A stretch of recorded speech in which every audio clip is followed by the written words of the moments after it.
aujourd'hui, il vient parler de la restauration encore, voilà, de l'autorité de l'État en somme. En fait, c'est ce qu'il a voulu dire. Et la lutte contre la corruption, les antivaleurs. Est-ce que Anatole Koliné-Makosso inspire encore confiance? Ou alors c'est peut-être le conformisme logique pour emprunter évidemment le concept d'Émile Durkheim qui pense que bon, ce sont là des discours en fait qui participent à l'abêtissement de la population. On vient pour plaire, on est là comme un corbeau, voilà, vous imaginez un peu la fable corbeau et le renard, c'est ça? Oui, le corbeau et le renard, le corbeau encore, le renard flattait le fromage dans le bec du corbeau, mais dans la Et lui, il situation du flatte Congo, la longévité à son poste. ah, ça, je suis d'accord avec vous, c'est ce que j'allais dire. En fait, il ne flatte même pas les Congolais. Même Colonel Makosso n'a aucun respect pour les Congolais. Parce que, vous savez, Monsieur Perrin, quand j'ai du respect pour vous, je sais que vous êtes un journaliste qui connaît son travail. Quand vous m'invitez, je ne viens pas pour raconter n'importe quoi, parce que sinon, c'est vous manquer de respect. Quand Colonel Makosso vient, à qui il manque de respect? C'est aux députés et dans une certaine mesure aux populations, mais d'abord aux députés. Moi, je suis député, je ne peux pas tolérer qu'un Premier ministre vienne à chaque fois dire ce qu'il dit. Et c'est ça qui a exaspéré, comment vous appelez, le député Ibovi du PCT, qui à un moment donné, alors, moi, je ne le connais pas, mais quand je vois ses réactions, c'est ça, c'est-à-dire, ne nous prenez pas pour des idiots. Et c'est ça qui est quand même triste. Dans un pays où les populations sont dans une telle misère, et que déjà les dirigeants, parce que les, donc il faut qu'ils nous disent qui portent les antivaleurs au Congo, qu'ils citent des exemples, nommément le népotisme, le trafic d'influence. Qui fait du trafic d'influence? Il y a un problème au Congo. On est en train de vivre. Comment fait une citoyenne et un citoyen qui se marient pour se marier dans la salle principale de l'Assemblée nationale, là où les députés votent les lois de la République? Une certaine Claudia et avec un certain Willy Etoka se sont mariés dans la Dans la salle, salle, oui, oui. dans la salle des députés. C'est-à-dire que là où Koliné Makosso est en train de prononcer son discours de politique générale, où il dit qu'il faut combattre le népotisme, les antivaleurs, le trafic d'influence, il faut qu'il nous explique comment Willy Etoka et Claudia Sassou Nguesso, quelle démarche administrative, sans trafic d'influence, sans népotisme, sans corruption, comment ils ont eu l'autorisation de l'État congolais, donc du gouvernement, pour célébrer leur mariage dans cette pièce symbolique pour le Congo.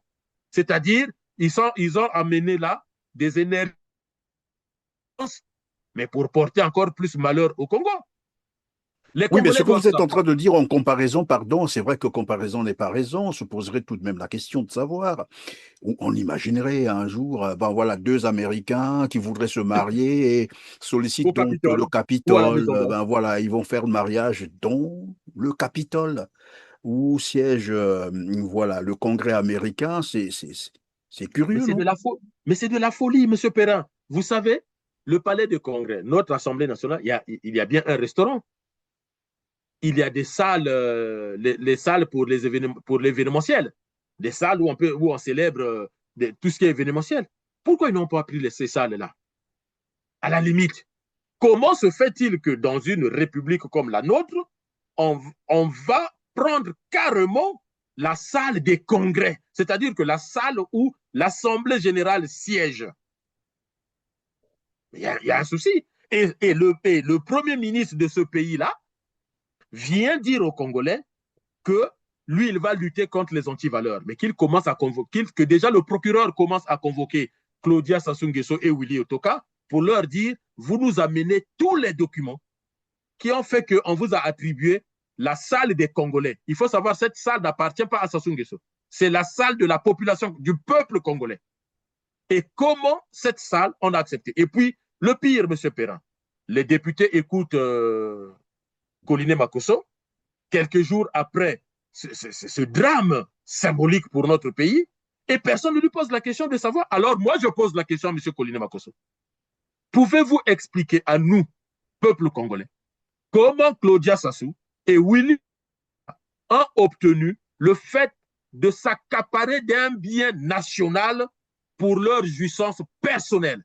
Et ça, on appelle ça quoi? Détournement des deniers publics. on appelle ça trafic d'influence, on appelle ça corruption, comportement déviant.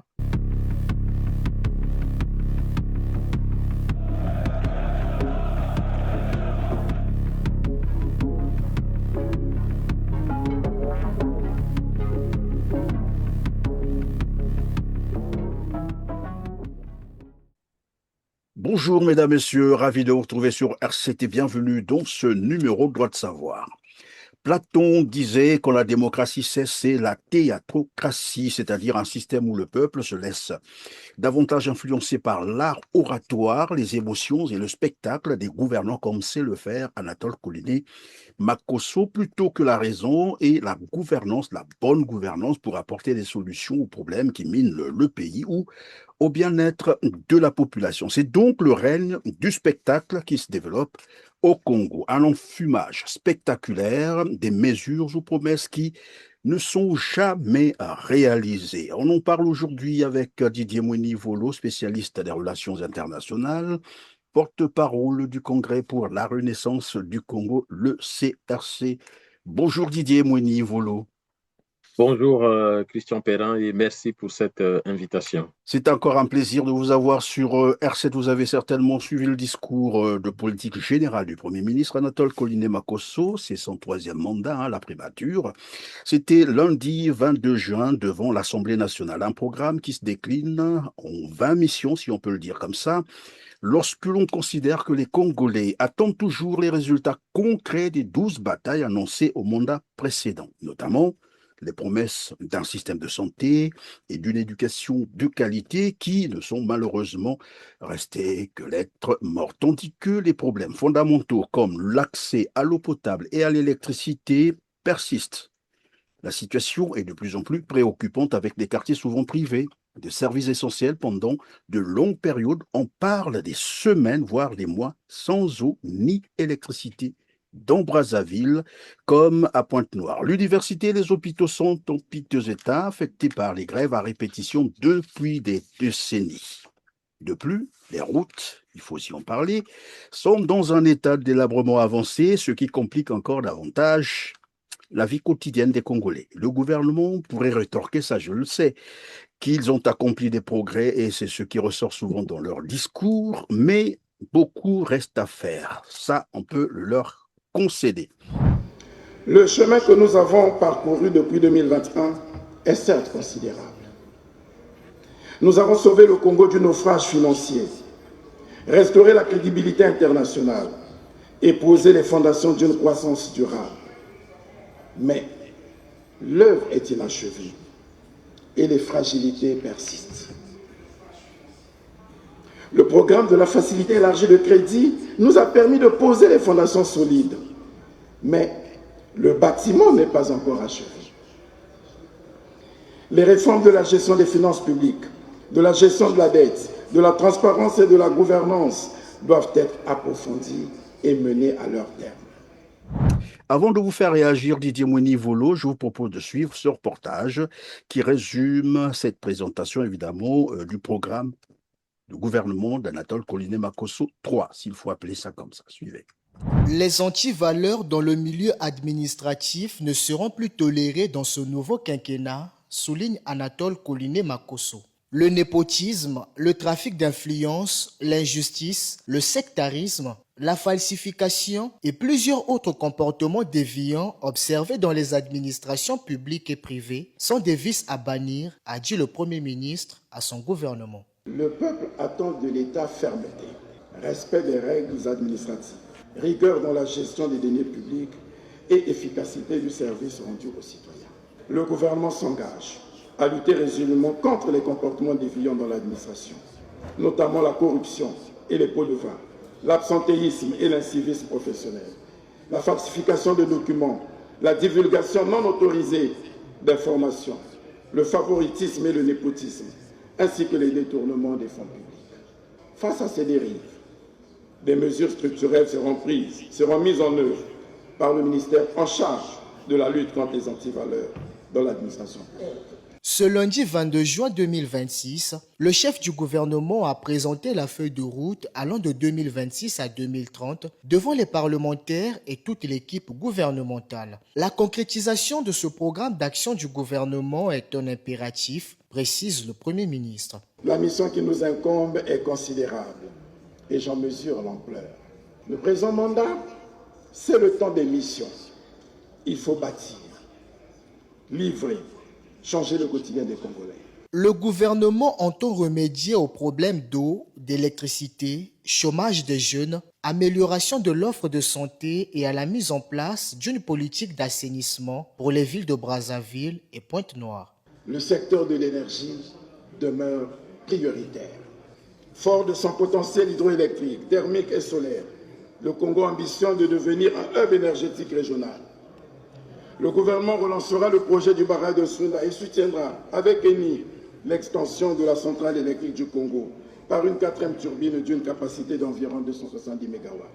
Les travaux de drainage des eaux pluviales de Brazzaville et l'aménagement des berges de la Tiémé seront accélérés, de même que ceux de drainage des eaux pluviales des bassins versants de Tikobo et de Losange au centre-ville de Pointe-Noire. En matière d'assainissement, la politique nationale a été adoptée. Une société de salubrité urbaine est à l'étude et la lutte contre les inondations et l'érosion sera renforcée à Brazzaville et Pointe-Noire. Les politiques publiques seront ainsi orientées vers une meilleure inclusion des jeunes dans la vie économique et leur insertion professionnelle dans les secteurs publics et privés.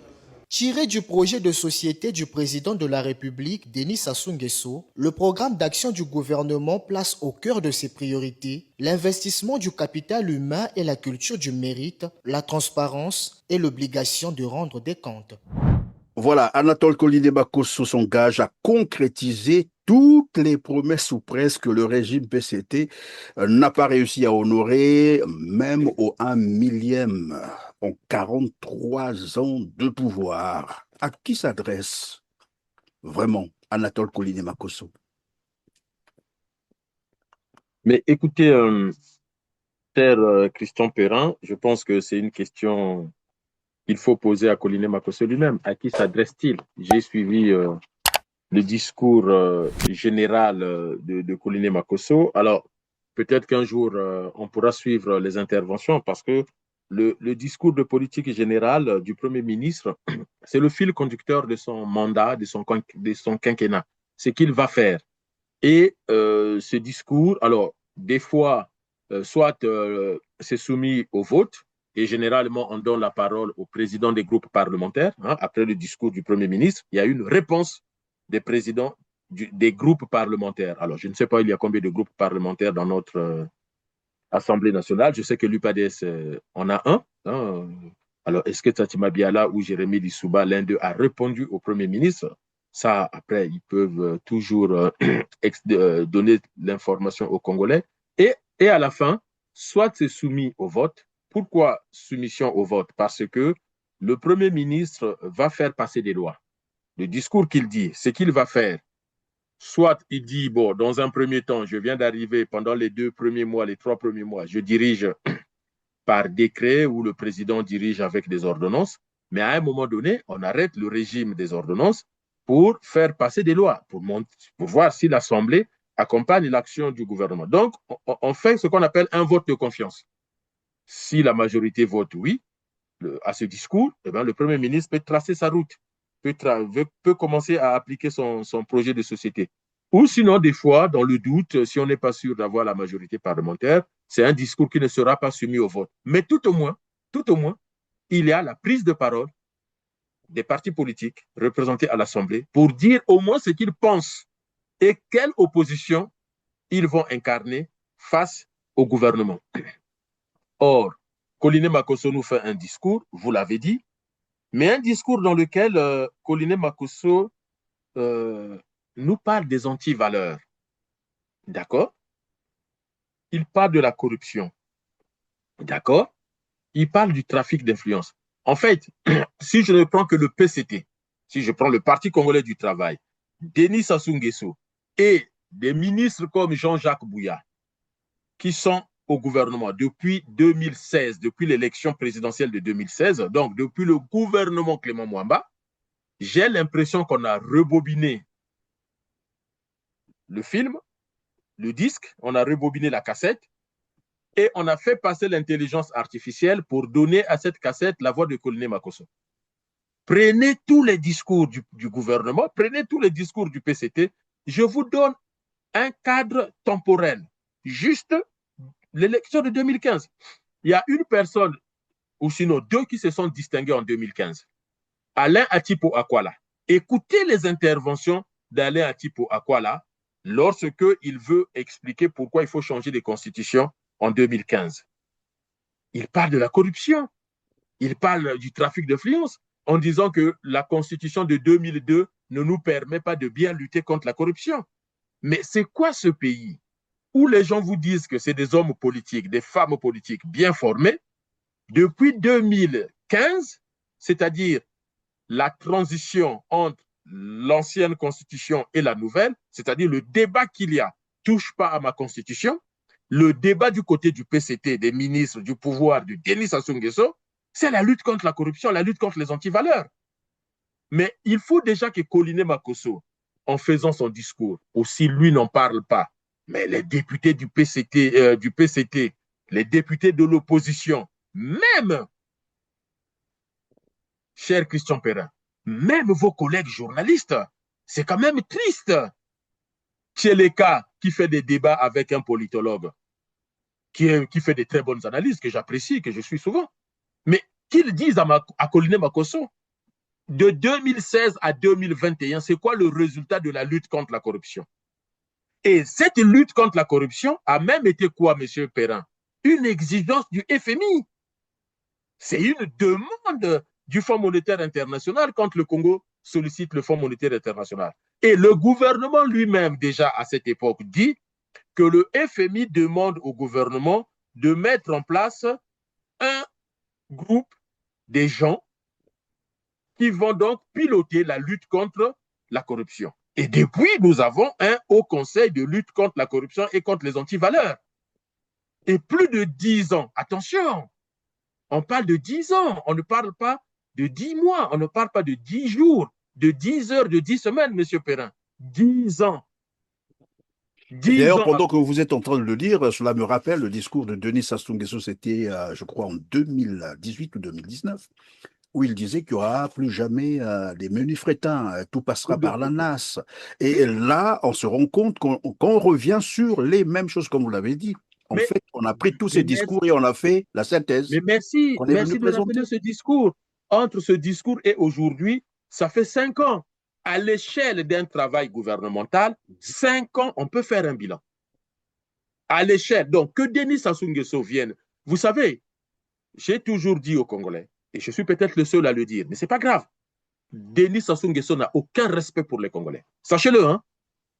Parce qu'il a l'obligation de venir sur Télé Congo, s'il choisit Télé Congo, ce n'est pas grave, mais de venir expliquer aux populations, depuis qu'il est là, ce n'est pas à quelqu'un d'autre.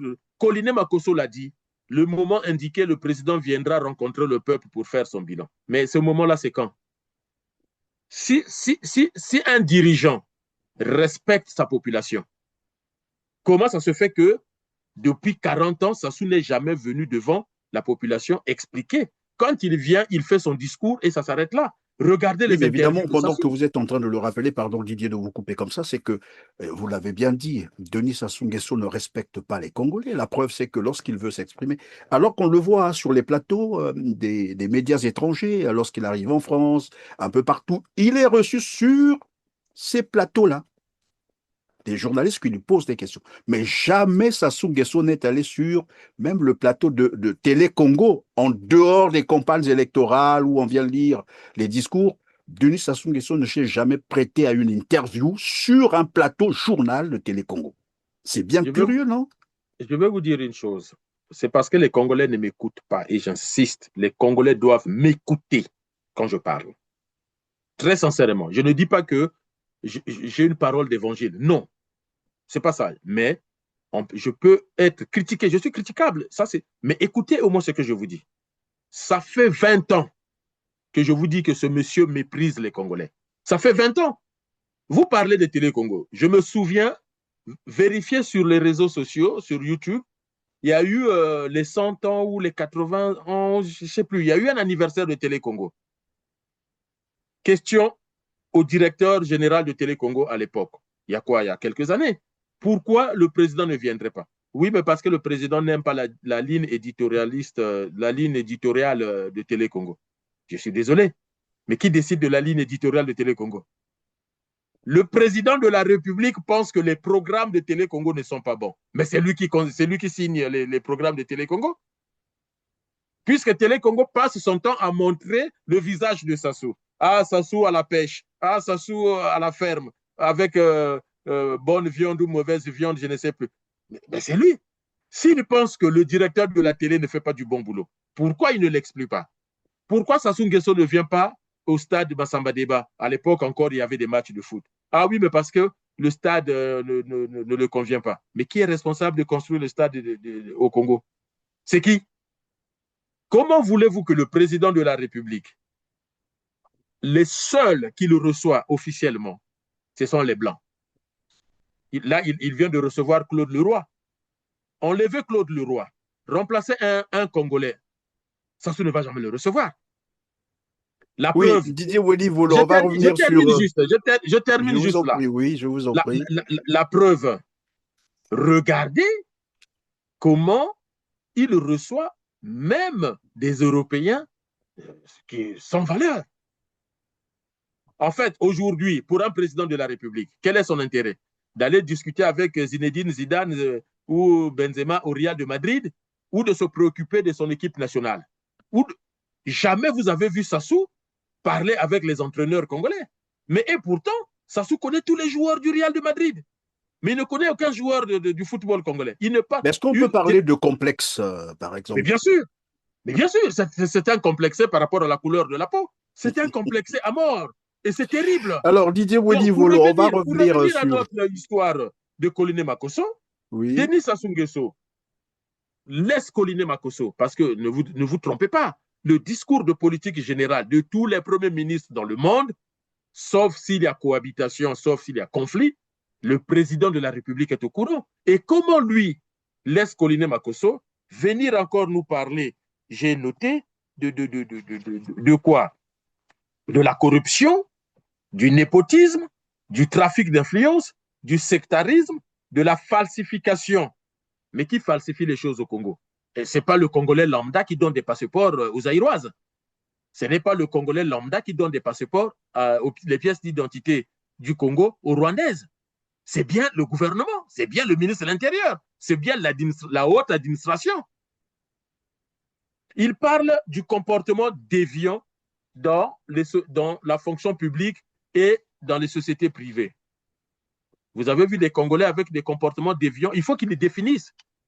Dans le droit et en sociologie, il y a une définition de la déviance. Qu'est-ce que la déviance?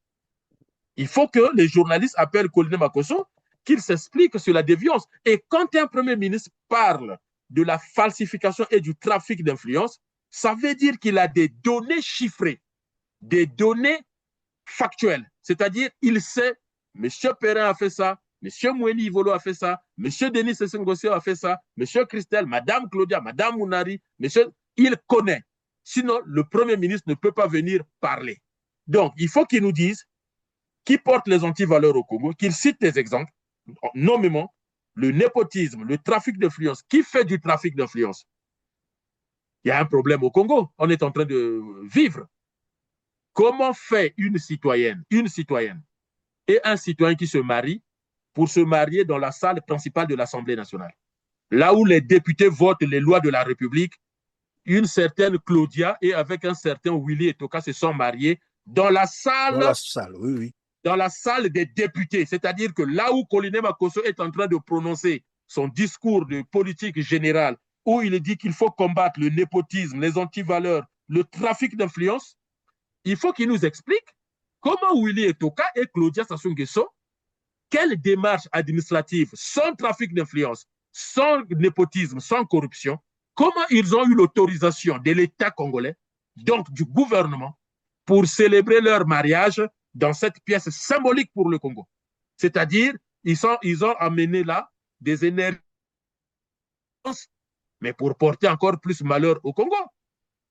Les Oui, mais ce Congolais que doivent vous êtes en savoir. train de dire en comparaison, pardon, c'est vrai que comparaison n'est pas raison. On se poserait tout de même la question de savoir. On imaginerait un jour, ben voilà, deux Américains qui voudraient se marier et Au sollicitent donc le Capitole ou à la Capitole. Maison Blanche. Ben voilà, ils vont faire le mariage dans le Capitole où siège, voilà, le Congrès américain. C'est Mais curieux, c'est de non? la folie. Mais c'est de la folie, Monsieur Perrin. Vous savez, le palais de Congrès, notre Assemblée nationale, il y a bien un restaurant.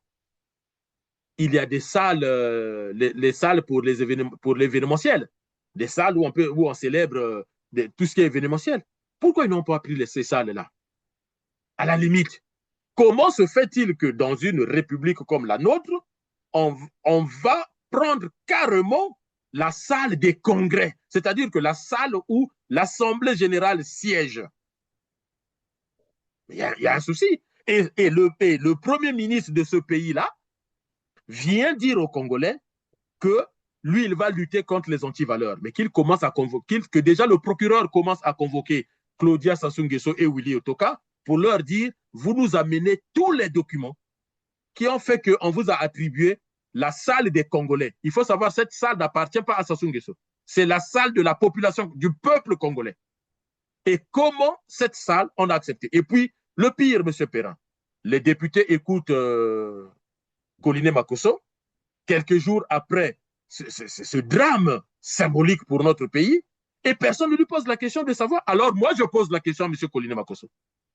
Pouvez-vous expliquer à nous, peuple congolais, comment Claudia Sassou et Willy ont obtenu le fait de s'accaparer d'un bien national pour leur jouissance personnelle? Et ça, on appelle ça quoi? Détournement des deniers publics. On appelle ça trafic d'influence. On appelle ça corruption, comportement déviant. Ça, c'est de la déviance. Et la déviance, c'est de la délinquance. La déviance veut dire écarter un objet de sa satisfaction initiale. Cette salle-là, ce n'est pas une salle de jouissance personnelle de la famille de Sassou. C'est une salle où les représentants du peuple congolais viennent parler de la vie du Congo. La dette, l'emploi, le chômage, l'éducation nationale, la culture, le sport. Voilà un pouvoir qui n'a pas le temps pour ça et maintenant qui Mais commence est-ce que ce à n'est pas là, privatiser évidemment, l'image, les pardon, Didier pièces Mouni pour leur Volo, jouissance? est-ce que ce n'est pas là la preuve qu'ils ont dévoyé carrément ce que c'est que l'État? Et quelqu'un disait sur ce même plateau, l'État n'existe plus au Congo. Là, c'est une preuve. Encore que vous parlez de comment ils ont fait pour avoir cette salle, pour aller célébrer leur mariage dans la salle des sessions, là où les députés tiennent leur session parlementaire. Et je disais tout à l'heure, on imagine cela au Capitole ou en France. Pourquoi pas la salle Imaginez, d'assemblée, nous, le nous, siège avons d'assemblée déjà eu, française? nous avons déjà eu des réunions au Sénat français, mais ce n'est pas la salle principale où le Sénat siège. Ce sont des petites salles de réunion, c'est prévu comme ça, que vous pouvez demander une demande officielle et puis vous remplissez les conditions, on vous prête la salle. Mais la salle principale où siègent les sénateurs, ou la salle où siègent les députés, c'est l'hémicycle, comme on dit, mais aucun pays ne peut obtenir la location de l'hémicycle, aucun milliardaire. Je parle de milliardaires, je ne parle pas de nous autres, les pauvres. Même un milliardaire ne va jamais obtenir la célébration de son événementiel, mariage, anniversaire, retrait de deuil, je ne sais pas moi, baptême, dans la salle principale du Capitole. Le Capitole a des salles où voilà, vous pouvez demander pour vous réunir pour à telle ou telle occasion, ou le restaurant du Capitole, le restaurant, je ne sais pas moi, de l'Assemblée, mais et encore, ça, on peut demander, et encore, mais pas parce que l'Assemblée nationale, là où nos députés se réunissent, mais c'est symbolique. C'est Évidemment, c'est symbolique. symbolique, mais il n'y a pas seulement la salle, puisque Anatole Koliné-Makosso parle de la lutte contre la corruption, les déviances, les antivaleurs, comme il a dit, les détournements des deniers publics. C'est aussi l'occasion de s'intéresser sur ce même mariage. Vous avez vu comment ce mariage a été célébré avec faste. Ils ont affiché, mais franchement, je ne sais pas si... et puis lorsqu'on regarde le contraste que cela pose, l'ostentation qu'on a affichée, tel qu'on a célébré ce mariage, aussi onéreux, face à une population, mais qui aujourd'hui vit dans une misère absolue. C'est l'occasion de se poser la question comment Claudia Ikia Sassou Nguesso et Wilfried Etoka ont fait pour avoir tout cet argent. Visiblement, c'est des milliards qu'ils ont dépensés. Or, je sais une chose, Claudia, c'est la fille de Sassou Nguesso. Sassou Nguesso, à la base, c'est un soldat. Les soldats ne font pas les affaires au Congo.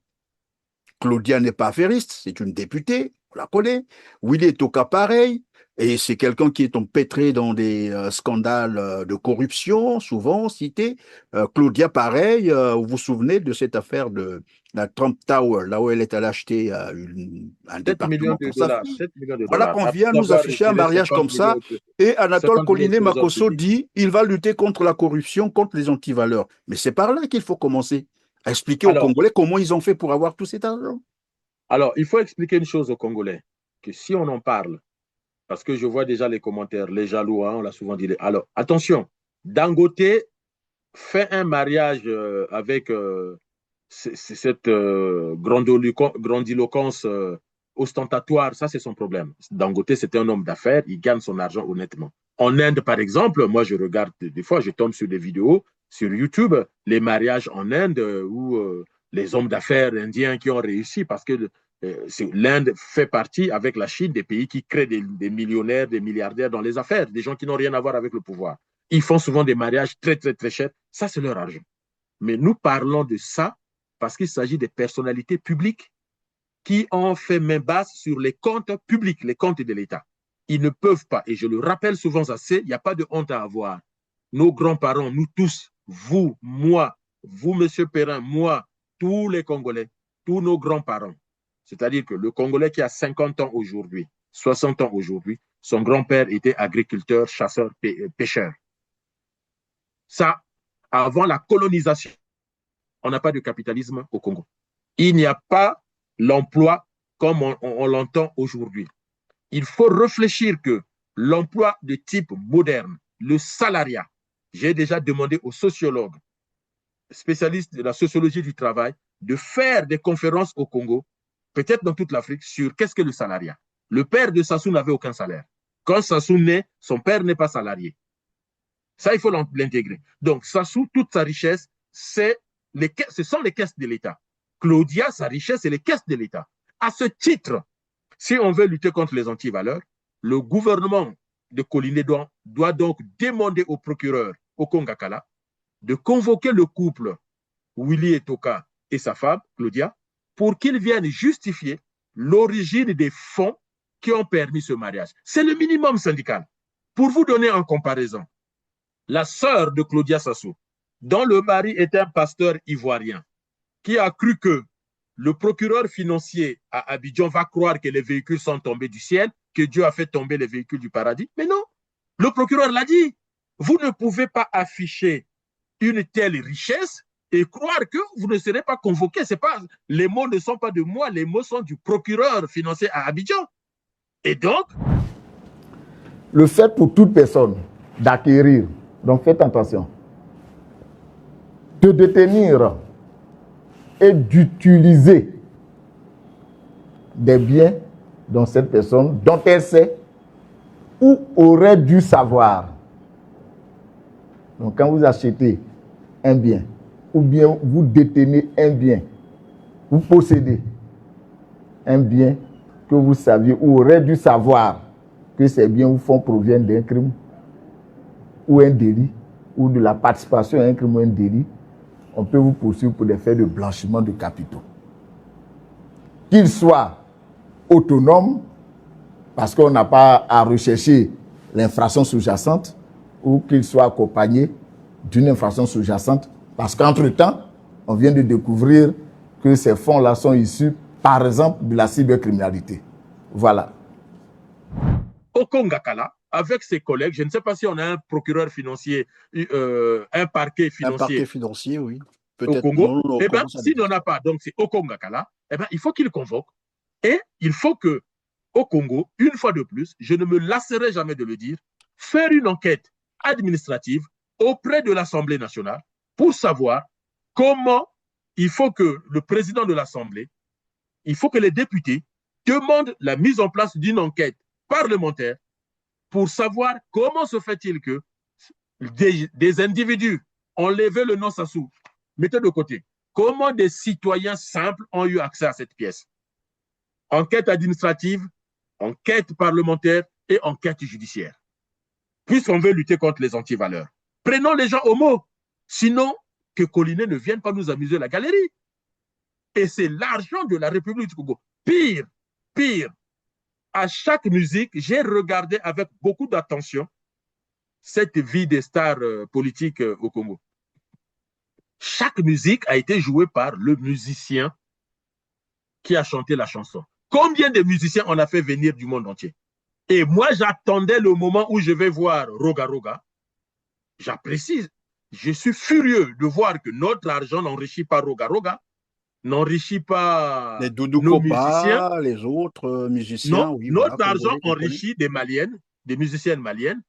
Notre argent enrichit des musiciens de la RDC, des musiciens du Nigeria, et j'en passe. Mais monsieur Et Perrin, même des pasteurs, hein, on a fait venir des pasteurs. Alors qu'au mais Congo, il y en monsieur a beaucoup Perrin, plein. depuis quand vous avez vu un mariage au Nigeria, en RDC, en face, vous avez vu des musiciens congolais, des pasteurs congolais. Mais je vous confirme que Sassou déteste les Congolais. Les Congolais, n'ayez ni peur, ni honte, ni la réticence de vous soulever pour faire la révolution. Vous avez en face de vous le seul pouvoir qu'on n'a jamais eu, qui déteste sa population, ses salariés, ses retraités, ses étudiants, ses sportifs, ses gens de culture. Vous verrez même que l'événementiel, ils ont fait venir des sociétés d'événementiel d'ailleurs. Mais comment voulez-vous avoir un investissement? Je vous renvoie à la vidéo de Christelle Denis Sassou Nguesso qui disait que normalement, on avait prévu, tant qu'un business coûte entre 0 et 5 milliards de francs CFA, ça doit être donné aux Congolais. Ben, faisons la liste du business du mariage de sa sœur. Commençons par le mariage de sa sœur. On a fait venir les musiciens. Donc, le chiffre est en dessous de 5 milliards. Donc, on aurait dû prendre nos musiciens à nous. On a fait venir de l'événementiel, des sociétés d'événementiel. C'est sûr qu'ils n'ont pas coûté 5 milliards. Donc, ça devrait être des sociétés événementielles du Congo. Tout ça, si vous mettez bout à bout, en fait, c'est du foutage de gueule. C'est du foutage de gueule. La seule chose qui reste, c'est cette révolution du fleuve que le Congrès pour la renaissance du Congo, qui reste aujourd'hui le seul organe qui amène de la pensée pensante bien pensée aux populations, de faire la révolution. C'est ce que nous appelons. Parce que le reste, c'est inutile. Collinet Makosso devient comme une cassette rouillée qu'on a rafistolée avec du scotch et qui essaie de nous répéter, de nous rabâcher les mêmes choses. Évidemment, c'est la question que je vous poserai, de savoir si Anatole Collinet Makosso inspire encore confiance lorsqu'on sait que le mandat précédent, il prônait la restauration de l'autorité de l'État. On n'a rien vu. Denis Sassou Nguesso est venu dire aux Congolais que 9, je sais pas, 6 milliards disparaissaient chaque année sur le registre des bourses des étudiants. Et lorsqu'on arrivait aux régies financières, là-bas également, il y avait des surfacturations. Il y a même des fonctionnaires fictifs au Congo. Le recensement biométrique des étudiants inscrits dans les universités publiques à Brazzaville a permis de constater que l'État ne devrait décaisser que 3 milliards de francs CFA par an, au lieu de 9 milliards exigés pour le paiement des bourses. Est-ce à croire que 6 milliards de francs CFA se dissipent chaque année sans jamais laisser de traces? Les enquêtes diligentées dans certains établissements à budget de transfert ont révélé des écarts considérables entre les ressources financières sollicitées et les coûts réels des charges à couvrir, causant de la sorte un grave préjudice à l'État. Enfin, les contrôles organisés dans la fonction publique permettent souvent de débusquer de nombreux faussaires et autres agents fictifs. Ça, il le sait. Et depuis là, Les Congolais n'ont jamais assisté à un procès de ces gens-là qui volaient tout cet argent. Et aujourd'hui, il vient parler de la restauration encore, voilà, de l'autorité de l'État en somme. En fait, c'est ce qu'il a voulu dire. Et la lutte contre la corruption, les antivaleurs. Est-ce que Anatole Koliné-Makosso inspire encore confiance? Ou alors c'est peut-être le conformisme logique, pour emprunter évidemment le concept d'Émile Durkheim, qui pense que bon, ce sont là des discours en fait qui participent à l'abêtissement de la population. On vient pour plaire, on est là comme un corbeau, voilà, vous imaginez un peu la fable corbeau et le renard, c'est ça? Oui, le corbeau et le renard, le corbeau encore, le renard flattait le fromage dans le bec du corbeau, mais dans la Et lui, il situation du flatte Congo, la longévité à son poste. ah, ça, je suis d'accord avec vous, c'est ce que j'allais dire. En fait, il ne flatte même pas les Congolais. Même Colonel Makosso n'a aucun respect pour les Congolais. Parce que, vous savez, Monsieur Perrin, quand j'ai du respect pour vous, je sais que vous êtes un journaliste qui connaît son travail. Quand vous m'invitez, je ne viens pas pour raconter n'importe quoi. Parce que sinon, c'est vous manquer de respect. Quand Colonel Makosso vient, à qui il manque de respect? C'est aux députés et dans une certaine mesure aux populations. Mais d'abord aux députés. Moi, je suis député, je ne peux pas tolérer qu'un Premier ministre vienne à chaque fois dire ce qu'il dit. Et c'est ça qui a exaspéré, comment vous appelez, le député Ibovi du PCT, qui à un moment donné, alors, moi, je ne le connais pas, mais quand je vois ses réactions, c'est ça. C'est-à-dire, ne nous prenez pas pour des idiots. Et c'est ça qui est quand même triste. Dans un pays où les populations sont dans une telle misère et que déjà les dirigeants, parce que les dirigeants qui ont pris en otage, qui ont fait main basse sur les recettes du trésor public, c'est-à-dire les richesses du Congo, c'est ça qui est révoltant, de voir comment ils n'ont même pas honte d'afficher une telle vie de pacha. Regardez, à la fin, ils font leur fête, ils sont tous habillés en blanc. Là où vous prenez Edgar Nguesso, vous prenez tout ce qu'il a sur le corps. C'est l'équivalent du budget d'une école primaire. Vous imaginez? J'ai déjà dit aux Congolais, vendez la moitié des armoires à linge des gens qui sont au pouvoir. Tous, Collinet, Christelle, Thierry Mungala, même les femmes, vous vendez juste la moitié de leur armoire à linge. Vous avez l'équivalent du budget de l'éducation nationale. C'est incroyable. Dans un pays pauvre. Colonel Makosso dit quoi? Maintenant, nous allons accélérer le développement. Je demande aux économistes congolais, je demande aux économistes, vous qui êtes au département des sciences économiques, vous qui étudiez la gestion, la finance, venez, faites des vidéos, expliquez aux Congolais. Monsieur Perrin, vous êtes journaliste international, je ne vous apprends rien. Comment un pays dans le monde entier, les plus de 220 pays dans le monde entier, donnez-moi un exemple de pays qui est passé de pays pauvres très endettés à un incubateur d'accélérateur pour se développer. Quand on est pays pauvre très endetté, la prochaine étape, c'est quoi déjà avant d'accélérer le développement? Voilà des bêtises qu'on raconte aux gens. Et ça vient de qui? Du président, du premier ministre, des membres du gouvernement. Voilà les bêtises. Prenez toutes les théories économiques. Le conseiller économique de Denis Sassou Nguesso s'appelle qui? Louis Bakabadio, docteur en sciences économiques, doyen de la faculté des sciences économiques. Et c'est lui qui écrit ça à Sassou. Est-ce que c'est lui qui a dit à Sassou qu'on peut passer de pays pauvres très endettés à accélérer le développement et au bout de 5 ans, on est développé? La Chine a pris 20 ans.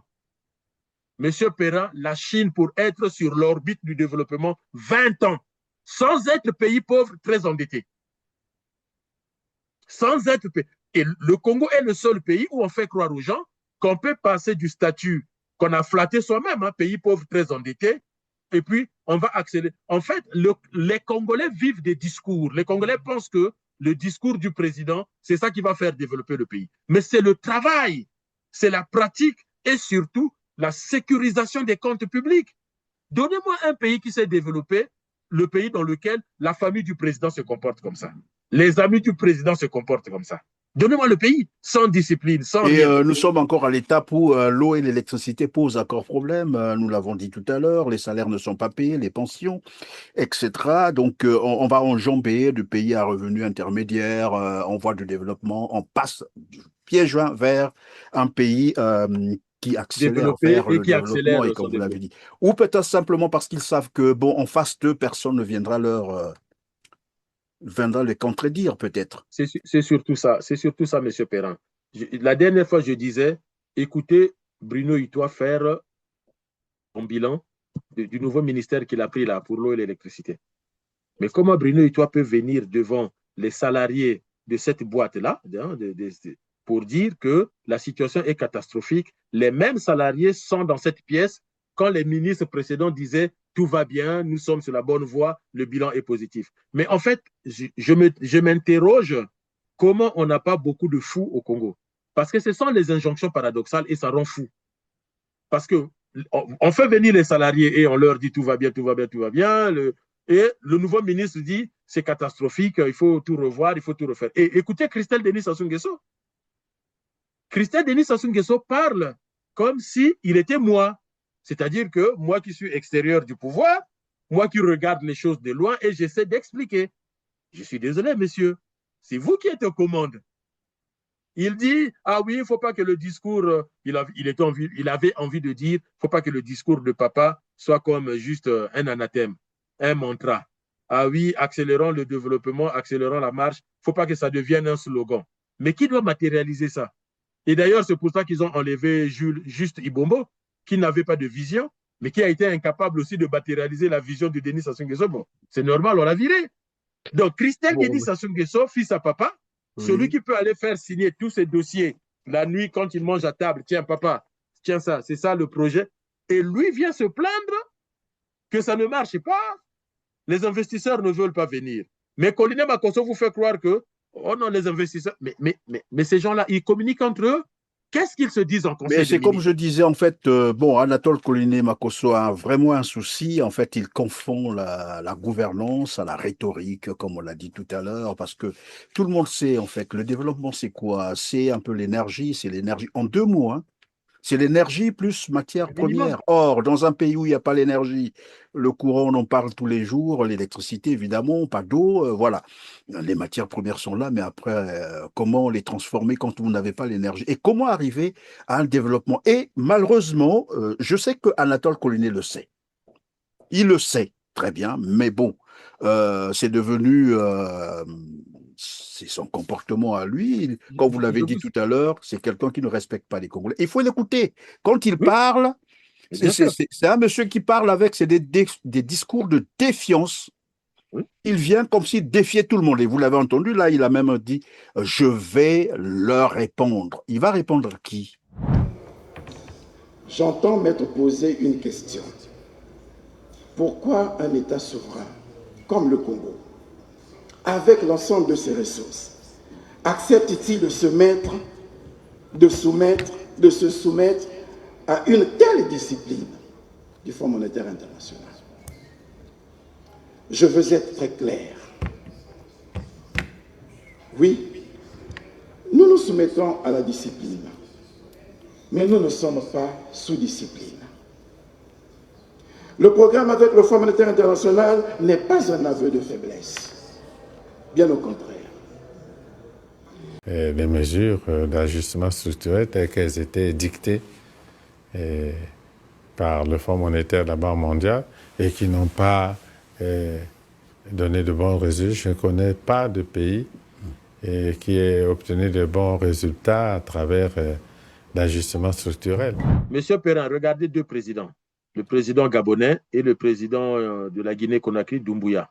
C'est pas que je les apprécie ou pas, non, c'est pas ça le sujet. Mais là, aujourd'hui, c'est quoi leur conflit avec les hommes d'affaires étrangers dans leur pays?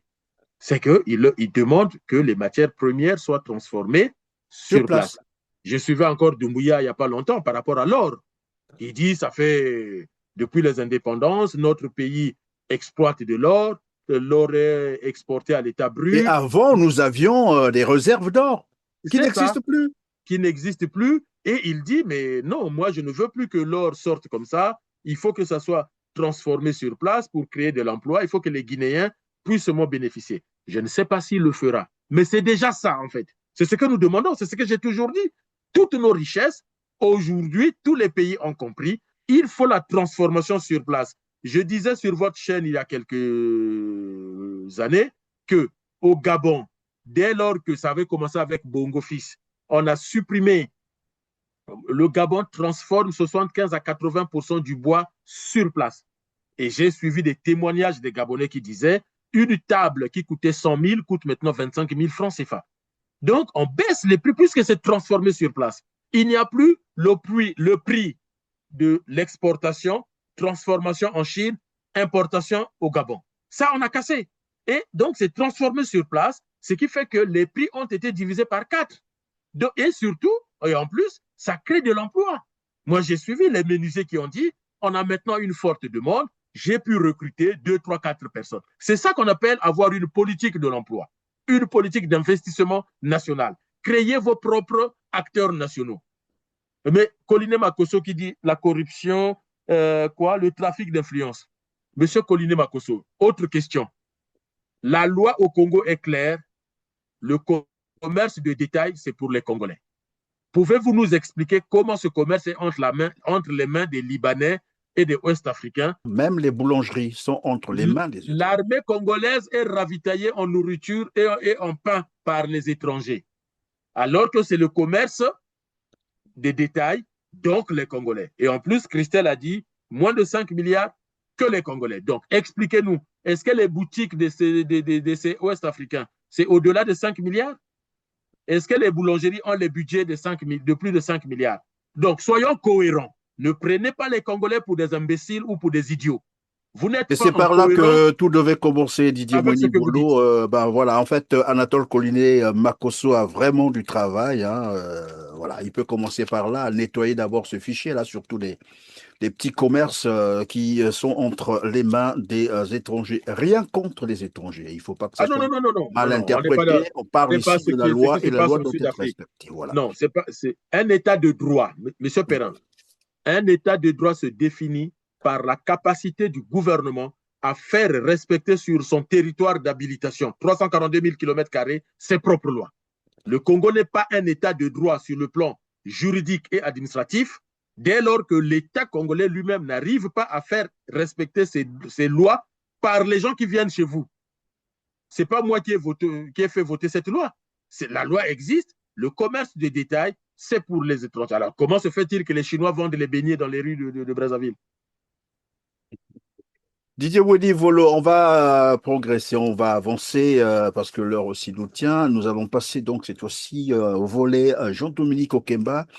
On a appris ça. Moi, c'est ce matin que j'ai appris finalement qu'il a démissionné. Mais je sais qu'au Congo, on ne démissionne pas. Il a démissionné de sa loge, hein, de la franc-maçonnerie, bien curieusement. D'autres langues disent qu'il a été viré, et parce que je sais qu'au Congo, on ne démissionne pas aussi facilement comme ça. Sans doute qu'il a été viré, mais quel impact? Alors, Jean-Dominique Okemba, oui, j'ai lu le texte. C'est quelqu'un qui était quand même pressenti à remplacer Denis Sassou Nguesso au pouvoir, et c'était même je ne sais pas s'il l'est encore, c'est même le gourou ou le féticheur de Denis Sassou Nguesso. C'est vrai que c'est le fils du féticheur de Denis Sassou Nguesso, mais après il avait pris la place de son père, et donc il était devenu celui qu'on peut appeler en français le conseiller mystique, c'est ça? Oui, là, il vient d'être viré. Nous, en République, on appelle le conseiller spirituel. Ça peut exister en République, un conseiller spirituel. Maintenant, c'est un conseiller mystique. Alors, j'ai vu ce pauvre Anglais, pendant la Coupe du Monde, se plaindre en disant « Oh, they are making juju ». C'est juju, le féticheur ghanéen qui empêchait, comment on appelle, le joueur anglais de marquer son but. Et bon, il y a eu 2 Anglais qui étaient en panique par rapport à ça. Non, mais soyons sérieux, monsieur Perrin. Soyons sérieux.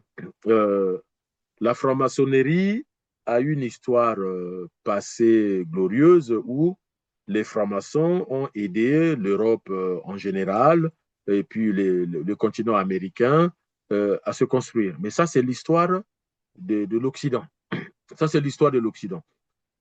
Aujourd'hui, la grande puissance qui est en train de rivaliser avec l'Occident au point de les menacer, semble-t-il, entre griffes. Hein, moi, je ne sais pas si la Chine menace l'Occident. Quand les Occidentaux créent, fabriquent, font tout ce qu'ils veulent, c'est bien, c'est glorieux, c'est joyeux, vous voyez. Mais quand c'est les Chinois, oh là là, la Chine défie l'Occident. Quand en France, aux États-Unis, on fait les défilés militaires, on expose les armes, on dit ah là là, qu'est-ce qu'on a un niveau. C'est la puissance, C'est la puissance et tout. Et quand c'est la Chine qui fait son défilé, ou la Russie, ou la Corée du Nord, oh là là, et ils sont en train de défier l'Occident. Ça, c'est les jeux de mots. Donc, la franc-maçonnerie, on est dans la même réalité. Chaque peuple, chaque civilisation a son histoire, a son parcours, a sa trajectoire. Tout le monde ne peut pas avoir le même parcours. Cette théorie de l'évolution des espèces de Darwin a été battue en brèche, et notamment par la Chine. Mais même en Occident, vous savez, Karl Marx, quand il fait sa théorie du prolétariat, Karl Marx pensait que la révolution prolétarienne aura lieu en Angleterre, à Londres, parce qu'il faut être capitaliste pour passer à l'État socialiste puis communiste. Mais on n'a pas compris comment se fait-il que cette révolution prolétarienne s'est faite en Russie, qui n'est pas en Russie, en Union soviétique, ou en Russie, après ça devient l'Union soviétique, en 1924, mais qui n'est pas un pays industrialisé. Hein, plus de 70% des soviétiques à l'époque, c'est des agriculteurs. Et après la Chine, et après l'Union soviétique, c'est la Chine populaire, avec Mao. Et la Chine de Mao, 90% des Chinois, c'est des ouvriers, et même des ouvriers mal famés avec qui Mao fait sa révolution. Vous voyez? Donc, il n'y a pas de loi historique là-dessus. Donc, la franc-maçonnerie est une construction occidentale qui a peut-être emprunté à l'Égypte antique, à la Mésopotamie, des pratiques et des rituels, n'empêche. Mais quel est le lien entre la franc-maçonnerie et le royaume Congo, le royaume Luango, les chefferies au nord? Donc, nous avons notre propre parcours que nous devons suivre. Aujourd'hui, qu'est-ce que la franc-maçonnerie nous apporte? Rien. Sinon que la franc-maçonnerie aujourd'hui, si je ne prends que le cas du Congo-Brazzaville, est une destruction. On ne peut pas comme ça transposer des pratiques, des rituels, des choses qu'on ne maîtrise même pas. Si la franc-maçonnerie, c'est une science des bâtisseurs, des architectes, mais comment ça se fait-il que chez nous, c'est la médiocrité?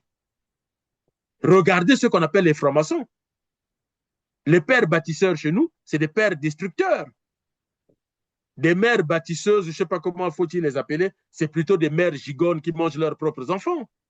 Regardez comment cette histoire de la franc-maçonnerie est en train de détruire la jeunesse congolaise. Mais l'Égypte pharaonique, ce sont les francs-maçons qui empruntent à l'Égypte pharaonique les symboles. Ce n'est pas l'Égypte qui emprunte. Est-ce que la franc-maçonnerie en Afrique, au Congo par exemple, n'est pas vraiment l'extension du colonialisme, une forme de colonialisme, il faut le dire comme ça parce que... Mais bien sûr, la franc-maçonnerie, la religion, le franc CFA, même les écoles, nous sous-estimons des choses. Aujourd'hui, l'université où j'ai fait mes études en Chine, l'université Fudan, vous pouvez regarder sur Internet, cette université a voulu construire des universités sœurs en Europe, parmi les pays, la Hongrie. Mais au final, la France, l'Allemagne, l'Angleterre sont contre parce qu'ils disent l'université Fudan, c'est le bras armé culturel, universitaire, intellectuel de la Chine. Et donc, par l'université Fudan, on veut faire entrer l'idéologie chinoise en Europe, la pratique chinoise en Europe. Donc, la Chine, par exemple, et l'Inde. La Chine et l'Inde ne sont pas des pays à culture religieuse. En Chine, il n'y a pas de religion. La Chine n'a jamais eu de religion. Confucius, ce qu'il a laissé, c'est une pédagogie. C'est un mode de vie. Le confucianisme, ce n'est pas un type de religion. Le bouddhisme, c'est une façon de vivre en conformité avec la nature. Le bouddhisme n'est pas une religion.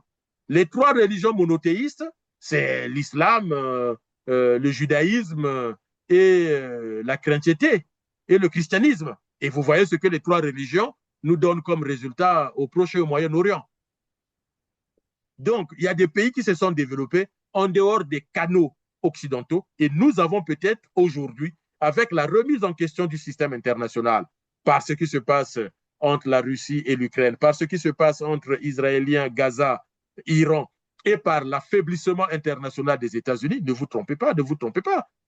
Trump a eu comme conséquence d'affaiblir un peu la place des États-Unis dans les relations internationales. Et puis, l'action des pays comme le Mali, le Niger et le Burkina, qui ont chassé la France de leur territoire, le retrait des militaires français. Voilà, tout ça fait que le système international est favorable au progrès et au développement des pays africains, si tant est que les Africains savent comment tirer profit de cette histoire qui est en train de se jouer sous nos yeux. La démission de Jean-Dominique Okema de la franc-maçonnerie, moi je suis désolé, les Congolais n'ont pas d'eau, ils n'ont pas d'électricité, qu'est-ce que la franc-maçonnerie a apporté?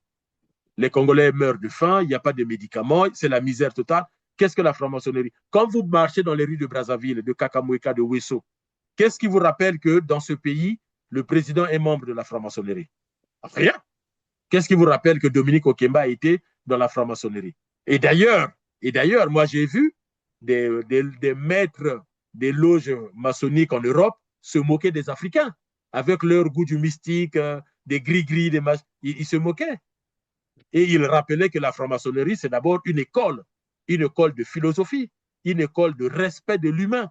Et quand on assassine les enfants dans les rues, et le président dit « c'est moi qui ai donné l'ordre d'assassiner les bébés noirs », il est franc-maçon? Il se passe pour un franc-maçon. Quand Didier Mounier... Jean-Dominique Okemba dit « nous avons détruit le poule, nous avons bombardé le poule, le ciel n'est pas tombé », ça c'est une parole qu'un franc-maçon peut tenir? C'est la franc-maçonnerie de pacotille, c'est une franc-maçonnerie pour embrouiller les Congolais. Il n'y a rien de franc-maçonnerie chez ces gens-là. Voilà, et on peut donc dire que c'est un non-événement. Didier Mounier, on va passer à tout autre... Voilà, on va passer à toute autre chose. C'est la taxe. Tout le monde en parle désormais. Une taxe qui serait, qui serait imposée à tous ceux qui ont des forages d'eau au Congo-Brazzaville. Bon, il faut d'abord rappeler que dans un pays normal, qui fonctionne normalement, l'État finance la majorité de ses actions grâce aux prélèvements obligatoires. Voilà. Et donc, nous avons ici cette information. Bon, j'essaie de la chercher sur les sites officiels. Je n'ai pas encore retrouvé. Mais bon, on peut poser des hypothèses parce que finalement, c'est tout le monde qui s'interroge parce que les questions fusent. On lui dit, mais comment dans un pays où l'État, où le gouvernement n'arrive pas à fournir de l'eau potable à la population, l'électricité, et il y a des volontés, ils appellent ça des bonnes volontés ils font des forages et qui demandent, ou parfois qui partagent de l'eau. Bon, là, il y a une nuance à faire, parce qu'il y a ceux qui ont des forages et qui laissent les populations, disons, dans le quartier. Ils demandent aux populations de venir se ravitailler en eau gratuitement. Cependant, il y a aussi d'autres qui font des forages, mais qui vendent l'eau. Et là, on nous dit que le gouvernement voudrait imposer une taxe de 80 000 par an, 80 000 par an, si je ne me trompe pas. L'information, je ne l'ai pas encore authentifiée, c'est ça la vérité. Mais on peut, comme je l'ai dit tout à l'heure, on pose des hypothèses, d'accord. Et donc, la question qui se pose, c'est de se dire, un pays où la population est privée d'eau potable, c'est-à-dire le gouvernement n'arrive pas à fournir de l'eau potable à la population congolaise, mais que ceux qui veulent faire aussi des forages, le gouvernement sort ses griffes, ils appellent ça comme ça, des griffes, pour taxer ces forages à 80 000 francs. La taxe, c'est 80 000 francs par année. Est-ce logique? Alors, est-ce logique? J'ai envie de vous donner une réponse rapide en disant oui et non. La taxation, la fiscalité, c'est le pouvoir de l'État. L'État a tout à fait le droit de mettre en place une fiscalité des personnes et une fiscalité des entreprises. Alors, oui, l'État a le droit. Mais attention, non, l'État n'a pas à mettre les taxes, les impôts, n'importe comment. On a eu une guerre pendant la colonisation. Je ne suis pas spécialiste de cette partie de l'histoire de notre pays, mais ce serait bien que les historiens puissent bien documenter. C'est la guerre des 3 francs. Hein. On a Oui. au Congo Il y a l'avenue même un des quartier Trois comme Fronts, ça à Brazzaville, 3 francs, Congo. à À Congo. Congo, oui. Voilà. Donc, qu'est-ce qui se passe? C'est le colon qui dit, vous savez, beaucoup de gens, il faut demander aux historiens. Au Congo, par exemple, les Congolais qui sont chez eux, hein, le colonisateur français qui arrive, commence comme ça à fabriquer des taxes. Et le colonisateur va mettre une taxe dès lors que vous avez un véranda. Vous savez que les vérandas étaient taxés au Congo pendant la colonisation. Et donc, si vous avez une maison, c'est une chose, mais si pour protéger un peu du soleil, vous faites un véranda, ça devient une taxe. Et de fil en aiguille, le colonisateur, l'administration coloniale met donc cette taxe de 3 francs que les populations, en grande partie, semble-t-il sous la houlette comment on appelle, le leader, notre leader qui est Machua, Mathieu André. Donc, avec les Mathieu corbeaux. Grénard André demande donc aux populations de donner la taxe de 3 francs. Parce que pour lui, c'est une taxe injuste. Nous sommes chez nous, ce sont nos maisons. Ce n'est pas parce que dans ma maison, la cour est bien aménagée avec véranda et autres, et puis l'administration coloniale va dire, je taxe. Mais ce n'est pas pour rien. Hein. C'est peut-être, comment on appelle ça? Je ne sais pas s'il faut exprès. Mais en fait, Sassou vous fait revivre ce que Desbrazza a fait chez nous. Ça, c'est la colonisation. Mais la preuve, il a ramené les restes de Brazza au Mais Congo. la preuve, sa femme Belinda Ayessa a dit que son modèle, c'est Desbrazza. Donc, il a un Ben esprit voilà, colonial. c'est un débrasiste. Desbrazza détestait les Congolais. Je l'ai déjà dit plusieurs fois. Moi, je me souviens très bien, si ce n'est pas le cours de Abanzounou, je ne sais plus quel cours, ou Essakomba, où on apprend à Bayardel, en plein cours d'histoire, que Desbrazza avait mis Makoko en prison et plusieurs jours comme ça, le roi Makoko était fouetté tous les matins. Et de voir une Bateke à la tête du mausolée pour garder les ossements de Desbrazza, c'est comme si on demandait, je ne sais pas à qui, de garder les restes d'un tortionnaire. Mais attendez, c'est quoi ça? Alors revenons donc sur la taxe. Revenons sur la taxe. Donc, voilà les Congolais, la taxe de 3 francs, ils se sont révoltés et il y a eu la guerre, la fameuse guerre des 3 francs au Congo. Une taxe, c'est quoi? Mais pour faire simple avec les téléspectateurs de R7, quand l'État crée une taxe, c'est pour que l'État ait des moyens, que ce soit la taxe sur les personnes. Chez nous, il y a beaucoup de prélèvements directs sur nos salaires. Mais il faut que des Congolais, des spécialistes en gestion et autres fassent des émissions sur Télé-Congo, sur Téléka, sur R7 pour expliquer aux Congolais c'est quoi une fiche de paye, M. Perrin. Je suis désolé.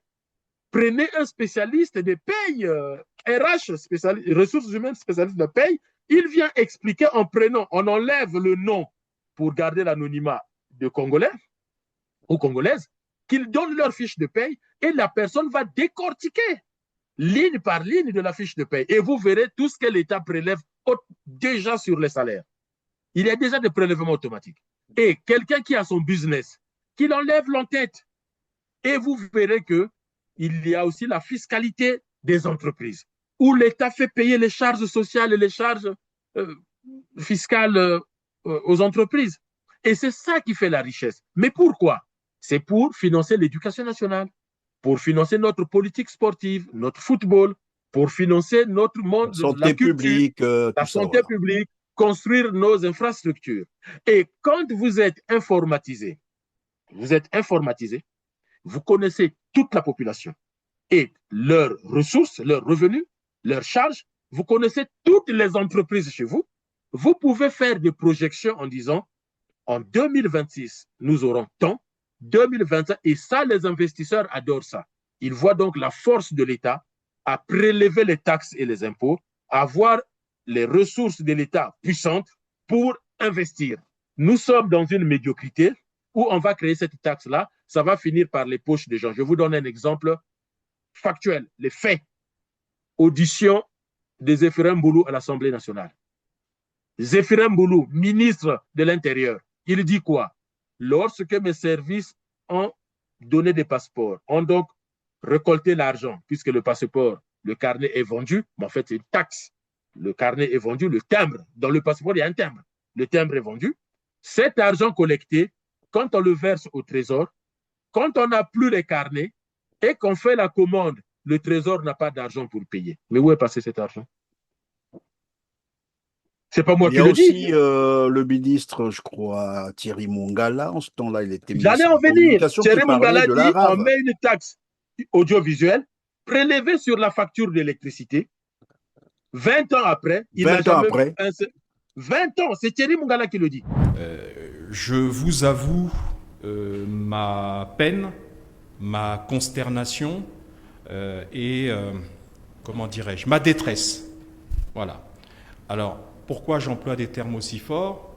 Comme vous le savez, j'ai fêté le 10 août 2025 mes 10 ans à la tête de ce ministère.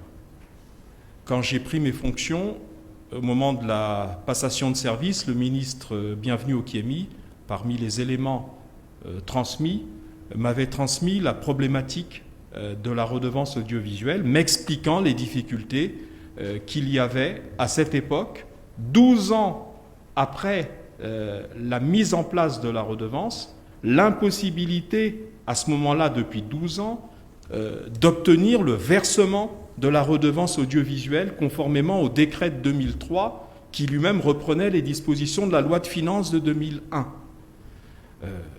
J'ai donc à mon tour porté ce fardeau, j'ai fait les démarches et les recherches nécessaires et nous nous sommes à notre niveau également, hélas, retrouvés dans la même impasse.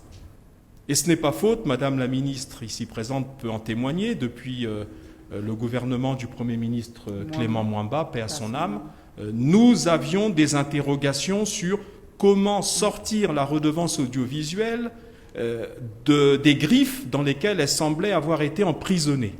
Je dis bien, et c'est des mots que je choisis à dessein, des griffes dans lesquelles elle a été manifestement emprisonnée. Personnellement, je suis, à ce stade, pour la suppression de la redevance audiovisuelle, puisqu'elle est collectée pour rien, et elle ne va pas à son destinataire ou ses bénéficiaires que sont les médias publics. Autant mieux la supprimer, puisque là, elle remplit certainement quelques poches inappropriées, mais qui ne sont pas celles des médias publics, Radio Congo, Télé Congo, TDC et tous ceux qui sont concernés. Autant mieux la supprimer. 20 ans après, Monsieur Perrin, mais on parle de quel pays? Même les taxes que vous prélevez, le FMI le sait, la Banque africaine de développement le sait, ce que le directeur général vient faire au Congo, c'est du cinéma. Il sait que nous sommes un pays perdu tant que ça se sera là. Parce qu'en tant que directeur de la Banque des États de l'Afrique centrale, la BAD, ils savent, c'est pour cela que je vous disais, le pont entre Congo et Kinshasa, ils savent que sous censure ne peuvent pas financer ça. Ils vous racontent des histoires. Ils viennent vous embrouiller. Donc, voyez-vous, donc les taxes, on doit les prélever, mais pour financer quoi? Vous avez le ministre moyen Pierre Madiala, qui un beau matin, je ne sais pas qu'est-ce qui s'est passé chez lui, il se lève, il arrive à son boulot, il dit « Eureka, je veux mettre en place la taxe foncière. » D'accord, mais pour faire quoi? Et à quoi sert donc l'argent, voilà, les revenus pétroliers, le bois qu'on exporte? Là, je vous demande d'inviter Bienvenu Manangou, il est professeur de droit fiscal. Donc, lui, il a les compétences pour nous lister toutes les taxes, toute la fiscalité des personnes, toute la fiscalité des entreprises. Une chose, vous demanderez à Vivien Manangou si vous l'invitez, M. Perrin, je vous le conseille. La TVA, la taxe sur la valeur ajoutée. Vous savez combien ça rapporte à la France chaque année? Rien que, c'est-à-dire que quand les consommateurs vont, ils achètent les voitures, la nourriture, tout, il y a une taxe. Chez nous, c'est à 18%. La TVA, chez nous, c'est 18%. En France, la TVA rapporte entre 55 et plus de 60 milliards d'euros chaque année. Donc, dans un pays comme le Congo, la TVA peut nous rapporter... je crois, c'est 15%. Ça peut nous rapporter jusqu'à 10 milliards, 15 milliards chaque année. La TVA, nous, on regarde que le pétrole. On va regarder que les mines. Mais la TVA, ça veut dire quoi, chers téléspectateurs? Quand vous achetez votre baguette de pain, si la baguette de pain coûte 1000 francs, l'État prend 200 à 250. L'État prend 150 ou 180. Et quand vous achetez une voiture, c'est comme ça, c'est ça la TVA. Donc, quand on vend nos minéraux, l'État prélève la TVA. Et je ne sais pas le chiffre réel, mais ça ne m'étonnerait pas qu'on tourne vers les 10 milliards. Avec et tout ça termine malheureusement dans les poches de... Ben voilà. Et puis, il y a une chose importante, M. Perrin, j'allais oublier. Quand on crée une taxe, en fait, on ne peut pas décider et on met en place. Ça, c'est de la médiocrité. Quand l'idée est bonne, l'idée est peut-être bonne, mais quelle est la cible? C'est-à-dire, qui a listé le nombre de forages au Congo? Qui l'a listé? Est-ce qu'au ministère des Impôts, au ministère de l'Hydraulique et au ministère de Peut-être qu'ils l'Énergie? ont une banque de données, évidemment, sur... Et qu'ils ont constitué comment? À partir de quoi? Première chose, la cible, c'est quoi aussi? C'est une fois que vous mettez en place cette taxe, combien vous pensez récolter et pour faire quoi? Je prends un exemple. Si au final, cette taxe nous rapporte 2 milliards de francs CFA, en fait, Koliné Makosso veut faire quoi des 2 milliards? Sassou veut faire quoi des 2 milliards? Pour payer la dette, rembourser la dette congolaise. Alors, une chose est sûre, il y a un mensonge qu'on fait en Afrique qu'on ne fait jamais ailleurs.